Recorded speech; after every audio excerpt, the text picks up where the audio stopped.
കൂട്ടുകാരെ, ഇനി ഇങ്ങനെ ഒരു റെസിപ്പിയാണ് ചെയ്യുന്നത്. വെണ്ടയ്ക്ക വെച്ച് സൂപ്പർ ടേസ്റ്റിൽ ഒരു അടിപൊളി കറി, ഒരു രക്ഷയില്ലാത്ത കറിയാണ്. അപ്പോൾ ഇതെങ്ങനെയാണ് തയ്യാറാക്കണേന്ന് നോക്കാം. ഹായ് കൂട്ടുകാരെ, സെലിൻ ബ്ലോഗ്സിലേക്ക് സ്വാഗതം. ഇന്ന് വെണ്ടയ്ക്ക വെച്ചൊരു റെസിപ്പി നോക്കാം. അതിനായിട്ട് ഒരു 10 വെണ്ടയ്ക്ക കഴുകി ഇതുപോലെ കട്ട് ചെയ്തെടുത്തിട്ടുണ്ട്. നല്ല വലുതൊക്കെ 3ആയിട്ടും ചെറുതൊക്കെ 2ആയിട്ടും കട്ട് ചെയ്തെടുത്തിട്ടുണ്ട്. അപ്പോൾ ഇത് വെച്ചൊരു റെസിപ്പി ചെയ്യാം. അപ്പോൾ വെണ്ടയ്ക്കയ്ക്ക് വേണ്ടി കുറച്ച് തേങ്ങ ഇതുപോലെ ഇളക്കിയെടുക്കാം.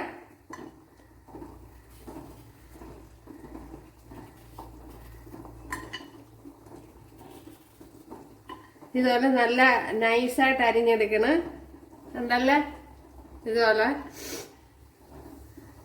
അപ്പോൾ തേങ്ങയുടെ അളവ് പറഞ്ഞുതരാം. അപ്പോൾ ഇതുപോലത്തെ ഒരു മുറിയുടെ 1/4 ഭാഗം എടുത്തിട്ടുണ്ട്. അപ്പോൾ 1/4 ഭാഗം മാറ്റിയിട്ടുണ്ട്, ബാക്കി എടുത്തിട്ടുണ്ട്. ഇതുപോലെ അരിഞ്ഞെടുത്തിട്ടുണ്ട്. ഇവിടെ കുറച്ച് ഓയിൽ ഒഴിച്ചു കൊടുത്തിട്ടുണ്ട്. അതിലേക്ക് തേങ്ങ ഇട്ട് കൊടുക്കാം.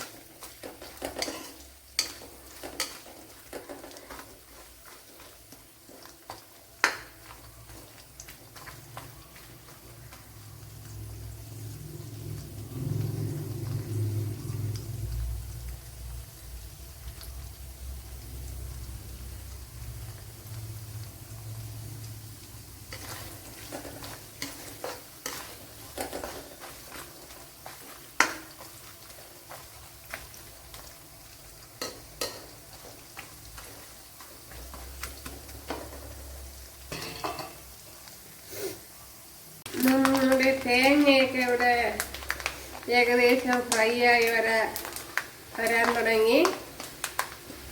ഒരു 5 മിനിറ്റ് എടുക്കും. പെട്ടെന്ന് തന്നെ മൂത്ത് കിട്ടും. ഒരുപാട് താമസമൊന്നുമില്ല.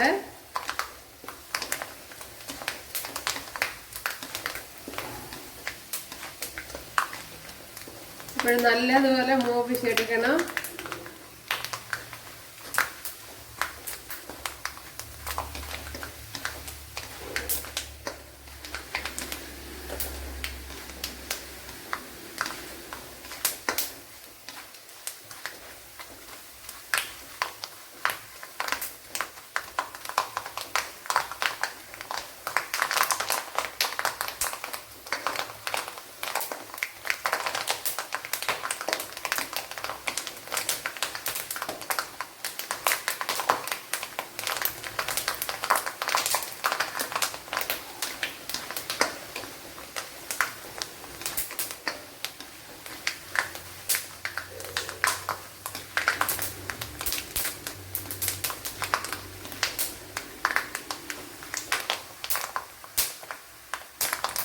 ഒരു 5-6 വറ്റൽമുളക് ഇട്ട് കൊടുക്കുക.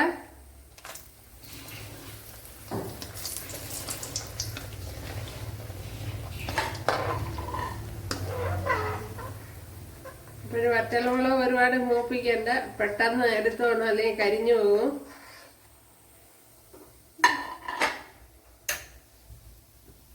ഇതിനി ഒന്ന് തണുത്തോട്ടെ. തേങ്ങയെ മിക്സിയുടെ ജാറിലോട്ട് ആക്കിയിട്ടുണ്ട്. ഇതിനെ ഒന്ന് ഫൈനായിട്ടൊന്ന് അരച്ചെടുക്കണം. അതുപോലെ മുളകും കൂടി ഇട്ട് കൊടുത്തിട്ടുണ്ട്. മുളക് അടിയിലോട്ട് കിടക്കുന്നുണ്ട്. ഇതാണ്ടല്ലേ മുളകും തേങ്ങയും കൂടെയാണ് അരച്ചെടുക്കുന്നത്. ആദ്യം ഇതുപോലെ വെള്ളം ഒഴിക്കാതെ അത് അടിച്ചെടുക്കുകയായിരുന്നു. ഇനി ശകലം വെള്ളം ചേർത്ത് അരച്ചെടുക്കാം. അപ്പോൾ തേങ്ങ ഞാൻ ഇവിടെ ഫൈനായിട്ട് അടിച്ചെടുത്തുകൊണ്ട് വന്നിട്ടുണ്ട്. ഉണ്ടല്ലേ. ഇനി ഇവിടെ ഒരു ചട്ടി വെച്ച് കൊടുത്തിട്ടുണ്ട്. അതിലേക്ക് കുറച്ച് ഓയിൽ ഒഴിച്ചു കൊടുത്തിട്ടുണ്ട്. ഇത് നേരത്തെ തേങ്ങ വറുത്ത ഓയിൽ തന്നെയാണ്. അതിലേക്ക് ഇനി ഒരു 3-4 പച്ചമുളക്, 6-7 വെളുത്തുള്ളി അല്ലി ഇട്ട് കൊടുക്കാം.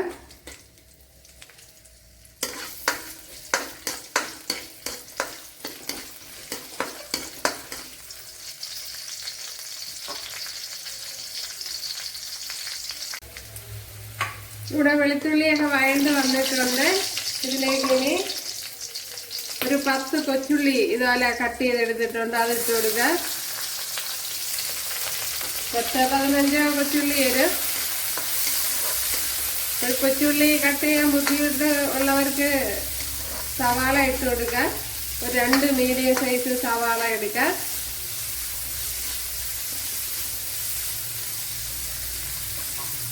ഇതിലേക്ക് ഇനി ഒരു ചെറിയൊരു സവാളയും കൂടെ എടുത്തിട്ടുണ്ട്, അതും കൂടെ ഇട്ട് കൊടുക്കുക.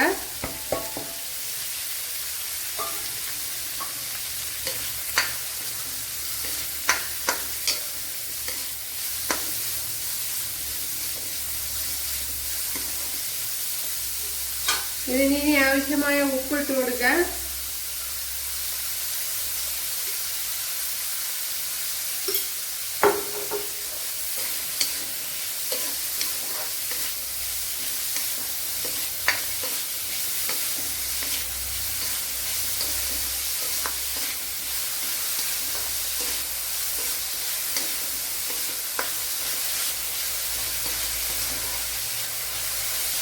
ശകലം കറിയിലേക്ക് ഇട്ട് കൊടുക്കുക.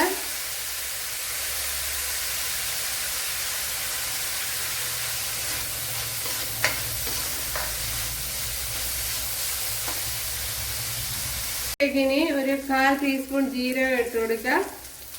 പിന്നെ ഇഞ്ചി ഉണ്ടെങ്കിൽ ഇഞ്ചിയും കൂടെ ഇട്ട് കൊടുത്താൽ കൊള്ളാം, ചെറിയൊരു പീസ്.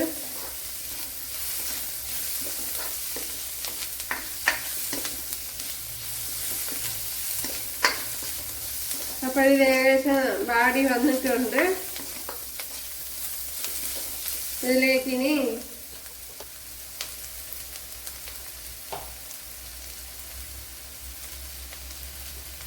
2 ടേബിൾ സ്പൂൺ മല്ലിപ്പൊടി ഇട്ട് കൊടുക്കുക. ഇനി കളറിന് വേണ്ടി 1 ടീസ്പൂൺ കാശ്മീരി മുളക് പൊടി ഇട്ട് കൊടുക്കുക. അതേപോലെ മഞ്ഞൾപ്പൊടി ഇട്ട് കൊടുക്കുക.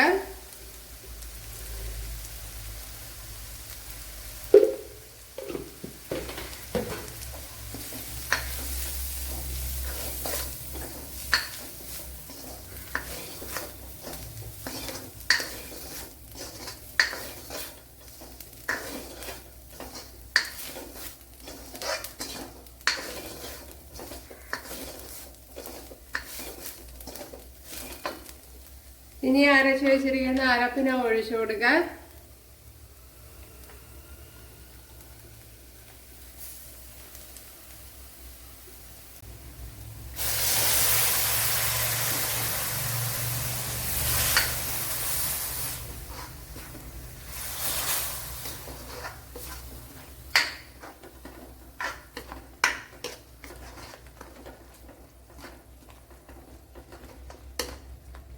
ഇനി ആവശ്യത്തിനുള്ള വെള്ളം ഒഴിച്ചു കൊടുക്കുക.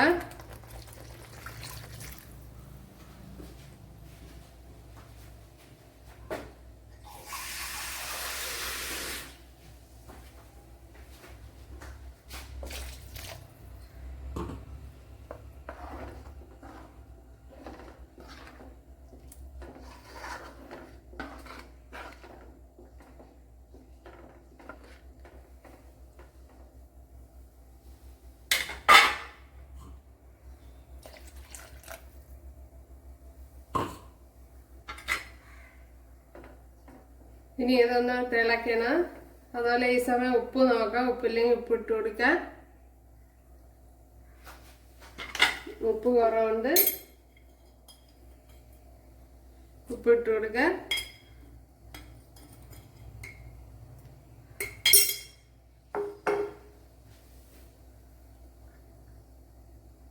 അപ്പോൾ ഇവിടെ തിളച്ചിട്ടുണ്ട്. ഇതിലേക്ക് ഇനി പുളിവെള്ളം ഒഴിച്ചു കൊടുക്കുക.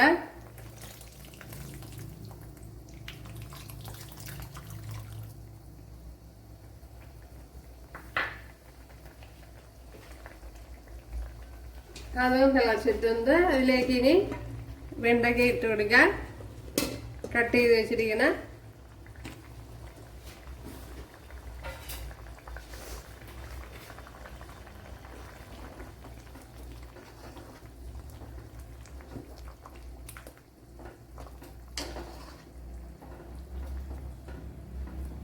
അപ്പോൾ ഉപ്പും പുളിയൊക്കെ ഉണ്ടാന്ന് നോക്കാം.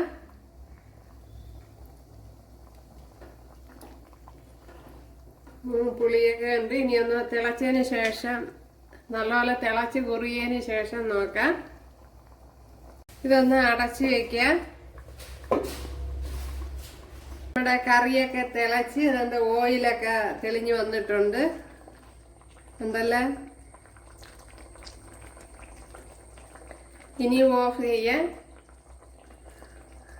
വെണ്ടയ്ക്കയും വെന്തിട്ടുണ്ട്.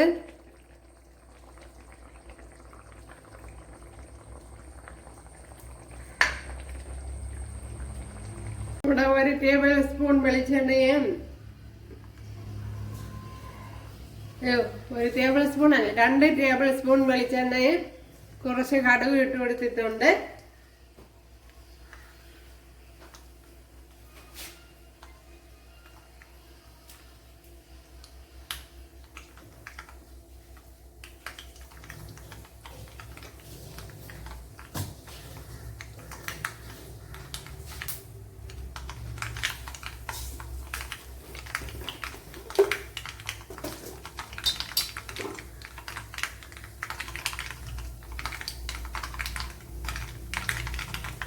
ചുള്ളി ഇട്ട് കൊടുക്കാം.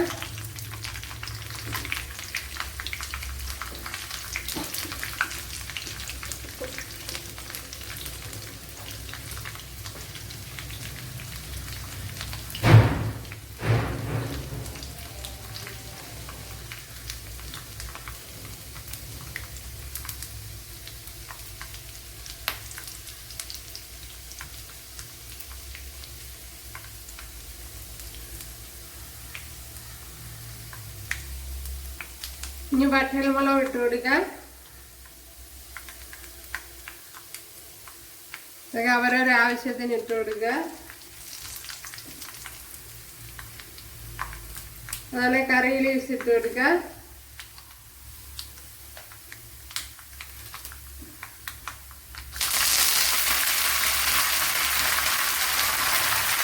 ഒരു ശകലം കായപ്പൊടി ഇട്ട് കൊടുക്കുക. ഒരു ശകലം മതി. ഒരു 1/4 ടീസ്പൂൺ ഉലുവയും കൂടെ ഇട്ട് കൊടുക്കുക.